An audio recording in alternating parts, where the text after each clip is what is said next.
A paz de Cristo para os irmãos. Continuando o nosso estudo agora em Isaías capítulo 1, versículo 10, o texto diz assim: Ouvi a palavra do Senhor, vós, príncipes de Sodoma, prestai ouvidos à lei do nosso Deus, vós, povo de Gomorra. Aqui nós começamos um novo bloco nesse estudo do capítulo 1 de Isaías. Nós já sabemos que Sodoma e Gomorra foram cidades destruídas por causa do pecado. Então, esse versículo acaba sendo bem pesado, porque Isaías se refere aos líderes e ao povo de Israel como pecadores semelhantes ao povo de Sodoma e Gomorra. Naturalmente, nem todos estavam incluídos nesse grupo, tanto que nós vimos no versículo anterior que Deus deixou alguns sobreviventes. Mas ainda assim, me parece algo muito sério saber que a maior parte da nação era semelhante a Sodoma e Gomorra. Eu fico tentando imaginar como Deus nos vê hoje em dia. A minha impressão é que, na maioria das vezes, o autojulgamento que nós fazemos não é legítimo. Existe uma tendência de nós nos vermos como boas pessoas, quando, na verdade, podemos estar completamente cegos e perdidos, enganados pela nossa própria consciência. De repente, você está vivendo achando que está tudo bem, mas em breve sua alma vai acordar no inferno quando você menos esperar. Isso não te preocupa? A infidelidade de Judá e de Jerusalém era tão grande que eles estavam sendo equiparados a esse povo de Sodoma e Gomorra. Então, nesse texto, Deus estava chamando Judá e Jerusalém para ouvirem a sua palavra. Da mesma forma, Deus nos chama. Ele chama você que talvez esteja vivendo dissolutamente para atentar à voz daquele que tudo criou. O povo de Israel queria insistir nas suas práticas religiosas, mas ao mesmo tempo viviam mergulhados no pecado. Esse mesmo costume muitas vezes nos afeta e nós nem percebemos. Talvez você esteja vivendo uma religiosidade fria, indo à igreja apenas por mera aparência, mas seu coração está longe de Deus. O que Deus quer agora é que você mude as suas atitudes e ouça a voz dele. Perceba que nesse versículo 10, nós não temos apenas uma comparação com Sodoma e Gomorra igual a que tínhamos no versículo 9. Aqui nós vemos uma linguagem metafórica, mostrando que Judá e Jerusalém eram as próprias cidades de Sodoma e Gomorra. Naquelas cidades, a vida era cheia de pecado. E essa vida cheia de pecado tinha se tornado o estilo de vida normal das pessoas.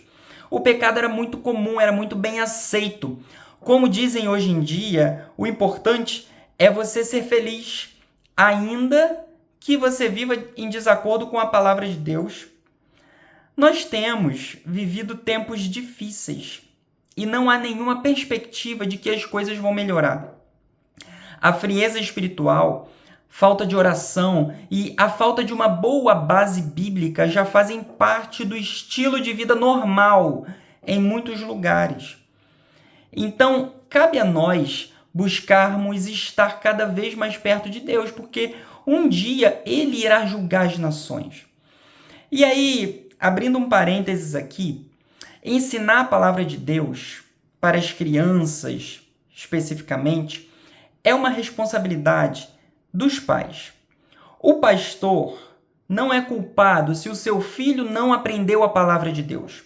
Então, aceite a sua responsabilidade, faça o seu papel de estudar a Bíblia e ensinar em uma linguagem que o seu filho seja capaz de entender, sem ficar terceirizando essa função para a igreja ou para os desenhos bíblicos. Seu filho é sua responsabilidade.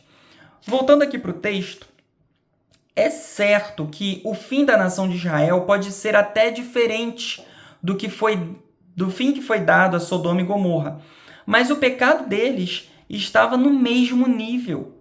Deus manda Isaías usar essas palavras mais duras para tentar dar um choque de realidade e ver se o povo acorda, para perceber o estado de miséria que eles estavam vivendo. Essas palavras de repreensão também precisam ser faladas nos dias atuais, sem medo de que pessoas se afastem de nós ou de que alguns membros da igreja fiquem tristes e não queiram mais voltar, porque essa palavra fere o coração.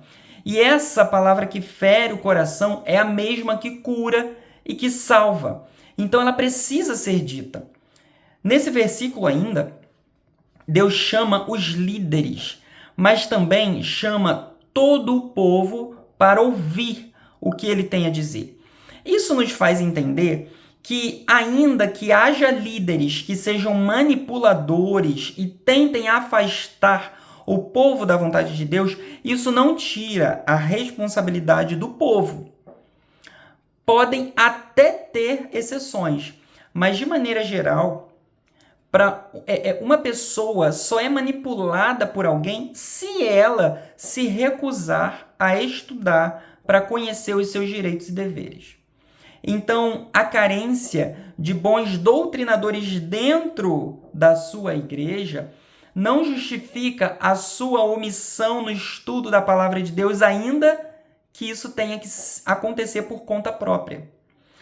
E então eu espero realmente de coração que essa palavra tenha te mostrado a sua condição de pecador, porque esse reconhecimento é importante para que haja arrependimento no seu coração.